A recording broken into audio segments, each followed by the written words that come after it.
So this one right here is going to be TJ Kirk, like being a cringe authoritarian.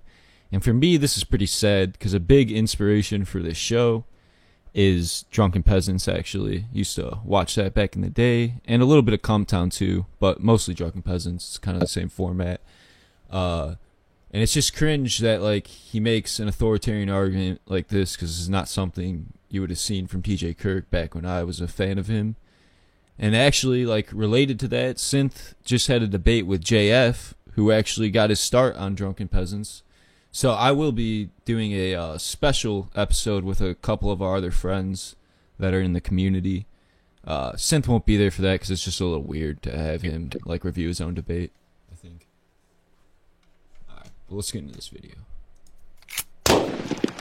I love Kyle Kulinski. He's a sweet boy, and he loves his mama, and he drinks his oat milk. He low-key might be banging Crystal Ball, and his thumbnails lately are those of a man who has given up on life. True. We support WOM rights. Dope! I, too, am down with the WOMs. Lately, Kyle's share of attention has been in decline as his audience is siphoned away by more extremist figures with more sycophantic fan bases. In this case, namely Vosh and Jimmy Dore. I know what that's like, of course. I've seen my own numbers decline in recent years as I've floundered to find a new angle since anti-SJW videos got co-opted by crypto-fascists, and the once halfway rational skeptical community has become the polar opposite of rational. Kyle's brand of common sense G-shucks populist leftism is no longer what's in vogue. People have abandoned it in favor of far more ostentatious cult of personality figures who, whether it's credible or not, make people feel as if they're in a more radicalized space. Anyway, I'm not here to opine about the state of leftism on YouTube or anywhere else. I'm here to criticize a recent video by Kyle Kulinski, aka Secular Talk.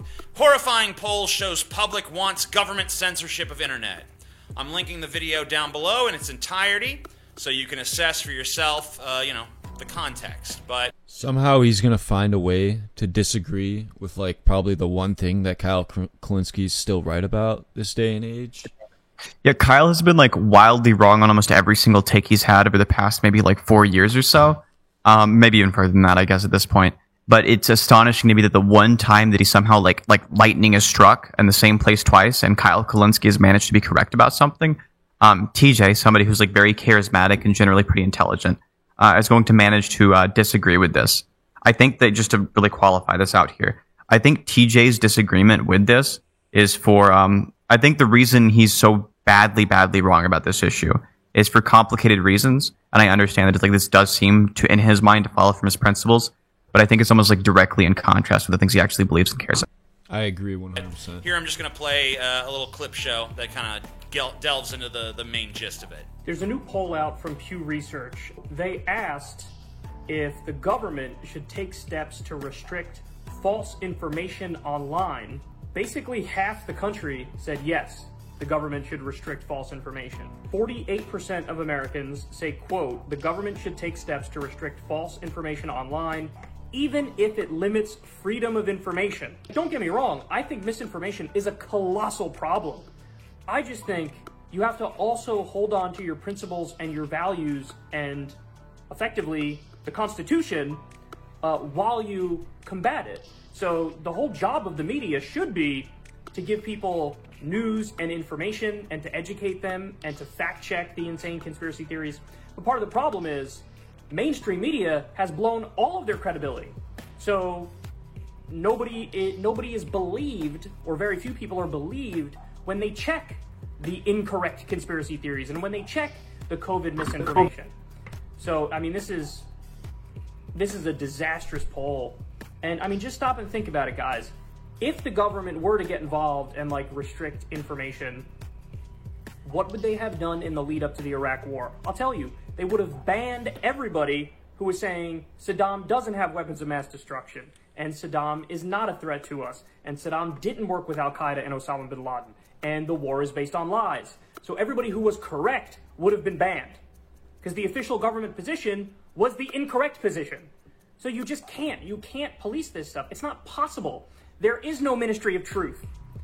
Who's going to fact check the fact checkers? Who's going to watch the watchmen? You guys have heard me say this 1,000 times over, but I'm honestly astonished that the numbers are this bad on this question and that it's even worse in left-leaning circles. So, listen, I know sometimes I sound like a broken record, but that's on purpose. I need to be a broken record on this stuff because it's just that important. So get out there. So Kyle has somehow stumbled onto the correct argument here, which is astonishing to me. He's just completely correct. Yep. The sacrifice of any kind of any amount of ability for the government to censor people means that in the future they have more ability to censor people. It desensitizes the population or something like that. You don't want any amount of government censorship. The less you can get, the better. Specifically on political speech. Government censorship over things like outside of political speech are wildly different. You do want them censoring, for example, like child porn. Yep. You absolutely do not want them censoring political speech, even if it's the awful, miserable kind, even if it's lying on the internet. True. You don't want the government to be the deciders of what is and isn't true. The specific poll he's talking about shows about a 10% rise in the number of people from 2018 to 2021 who say that we should take steps to restrict false information online, even if it limits freedom of information. It was 39% in 2018, and it's 48% in 2021. I think a massive reason why so many Americans have started to feel this way is because of COVID in particular. We've seen people on the right do a really, really, really poor job at any kind of representation of or at any kind of actual regulations over good behavior, or go out and getting their vaccines is something they all seem to really heavily oppose. So I understand the intuition, I understand the impulse there, but it's so much more of an issue than the issue it will solve. The best way to deal with the COVID crisis is not going to be to destroy civil liberties in the process. It's going to be to make sure that people wear their masks and get their vaccine. True. 100% true. And tell everybody you know, don't buy this. It's absolute nonsense. Stand by freedom of speech. Stand by the principle of it. I am very sympathetic to what Kyle is saying here. I consider myself to be a proponent of freedom of speech. However, I believe that people are entitled to their own opinions, not their own facts. If a person wants to say, I don't believe in wearing a mask because it's a violation of my freedom, that is an opinion, and I think it should be protected. If a person wants to say masks are not effective at stopping the spread of COVID-19, that's demonstrably a lie, and they should not be allowed to knowingly propagate it. The problem with that is how you can't know if they're knowingly propagating it or not. You'd have to know their intent, and you can't know someone's intent. That's the whole problem with what TJ is going to argue from here on. It is insanely unrealistic to be able to try to determine from just what the word somebody said alone what their actual intent was. All you can do is try to reason out from other evidence. The massive issue here is if you just allow the government to be the deciding factor on this, they will continue to be the deciding factor on other things, much worse things. The government's not good. They're not on your side. They're not your friend. They're a tool that you have to keep a very, very close eye on. In the same way a guard dog is likely to rip your kid's face off if you let it too close. It's just you can't play like. Person says True. COVID-19 precautions are overly stifling, and I would rather take the risks than conform to these guidelines. That's an opinion and should be protected. If someone wants to say COVID-19 is a hoax, that is a lie, and that should not be allowed. There's no political position that people should be barred from. But whatever. One of the examples he used was if somebody wants to say COVID-19 is a hoax. The person who said that he's probably alluding to is Donald Trump. And maybe he's forgotten this. He was the head of the executive branch. He was the president of the United States government. He is the one deciding what is and isn't true at the end of the day. He will have the ability to modify the enforcement of those rules. Even if you made them a separate branch, which I think is what TJ is suggesting here entirely. There would still have to be some kind of check and balance on them with the other branches. That means those other branches would be able to influence the decision making of this body. It's just ridiculous to just let them have any kind of power over something like the spread of information. Position is your facts need to be straight and unimpeachable, and if they aren't, they have no place in the discourse. We've seen firsthand the results of rampant misinformation. They are a grave threat to our democratic institutions and to the public trust and to public health and safety. There are valid concerns about who should wield the power to stamp out misinformation. If you give the government the power to stop misinformation, they'll be tempted to use it to censor correct information that just happens to contradict their official narrative. Kyle uses the example of the lies we were told in the lead up to the Iraq War. There are also valid concerns about the epistemological criteria used to determine what is and what is not factual. For instance, one could claim that COVID-19 escaped from a lab in Wuhan, China. One could even claim that it was released intentionally as a bioweapon by the CCP. These claims, while often disputed and typically politically motivated, are not demonstrably false. We do not know precisely the origins of COVID-19. I think that what needs to happen is this. There needs to be a government administration that is made up entirely of scientists who are appointed to their position based on the merits of their scientific achievements and not based on their politics. The fact-check administration, okay? The FCA. He just wants another fucking alphabet agency. Are you kidding me? Like, we don't need more of those. So the issue with this entire proposition of like they should be elected, not on their politics, but instead on their like just their expertise. This is a cool idea, but who's electing them are going to be other people who have politics and who will be influenced by those politics. We wanted this to be the case for the Supreme Court, that they could they would just be like legal experts who would interpret the Constitution. Now we understand the Supreme Court does have biases. They are political. Everyone's political. Everyone has political opinions. There's no way you could possibly take a world in which everything and everyone is political and somehow make this branch of government that would be apolitical. The FCA should have the power to determine if any given claim is incontrovertibly false and if it is socially deleterious. If they find that a claim is both incontrovertibly false and socially deleterious, then they should be empowered to stop its spread by any reasonable means. If any reasonable doubt exists that a claim is false, they should, of course, err on the side of freedom of speech. Whenever the FCA determines that a claim is both false and harmful, which should not be often based on the criteria I've outlined, a full report on the findings of this administration should be made public. The report would detail exactly what evidence led them to rule the claim false and what evidence led them to rule the claim harmful. This way, there is transparency to the process and people can look over the evidence for themselves. If the FCA is suspected to have abused their power to stifle dissent or for any other reason, as in Kyle's Iraq War hypothetical, then there should be an appeals process whereby a public hearing is held to determine if the body acted incorrectly. The entire thing should be completely transparent. The entire thing seems like a complete fucking waste of resources, TJ. Like, are you even thinking about that? Like, when all this happens, what are we gonna do to these people? Like, throw them in jail? I don't think we should fucking do that. Find them? Like, I mean, yeah, so for TJ, it's by any means necessary, right? Like, or by the whatever means are reasonably necessary. So if in the case of somebody who's a public speaker, right? What could you do other than jail them? Right. Like you have to get them away from where they're doing public speaking and stop them from doing that. If somebody has like a voice, as long as somebody has like vocal cords, they're gonna be able to spread their message to others. Like if somebody's able to spread false information, they could do it to like the prison they're in. And like there's not really even like a way to do this. Yeah, this is like I just wish TJ would have thought about this a little bit more because like TJ of like back when I was watching him, I feel like he'd be making the same arguments we are against himself, and it's very sad. It is. What is the reason to oppose such a system? If checks and balances are present, it would be extraordinarily difficult to abuse.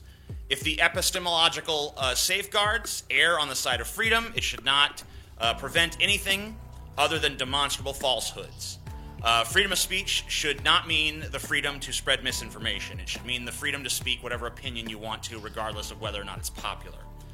The only people who should oppose such a system are those who need lies to sell their agenda. I don't particularly think that their right to do so is of any particular value to our society.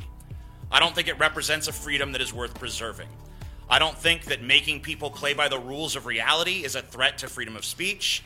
It doesn't even limit what you're allowed to advocate for. You can still be an anti-vaxxer. You just have to admit that you're doing it out of pure obstinate defiance and nothing factual. You can still choose not to wear a mask. You just have to admit that that the reason you refuse to protect other people is just because you're an asshole, not because masks are ineffective. You could still protest for Trump to be reinstated as president, but you have to admit that it's because you just want that. and not because the election was stolen. Let's face it, we live in a society where the messy and complicated truth is often beaten up and beaten out by simple and emotionally evocative lies. Truth needs help if it's going to win, so let's give it that leg up. The idea apparently already has popular support. Half the country's on board. Half the country is sick of the lies. Half the country is ready to see the political charlatans and fraudsters get gagged. And to me, that's an encouraging sign that we have not yet completely lost our minds. Would any bot...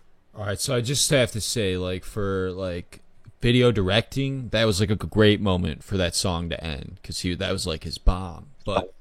I mean, he's really fucking good at what he's doing. I completely disagree with this point here. I think it's awful. Like, genuinely, like a really, really bad argument. Yeah, but he's really charismatic and really good at making videos. I can sympathize with like the conclusions he's coming to. He wants to like get these people to admit that they're just doing these things because they're assholes. But like, TJ, we don't need a fucking agency to do this. Like, you can just question them on put these them under things. fucking.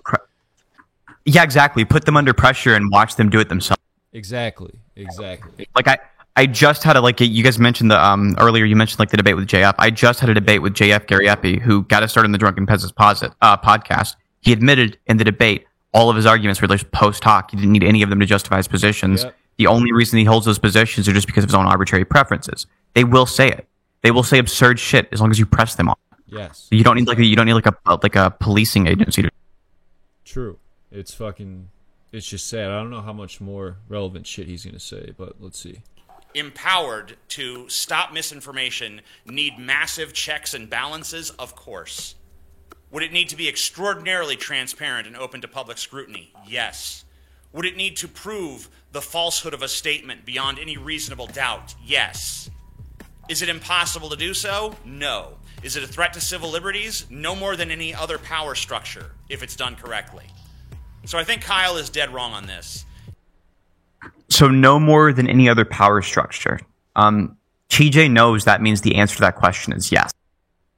TJ, I know he has to know that, like, if it's just as much of an issue as any other power structure, that's an issue, a massive.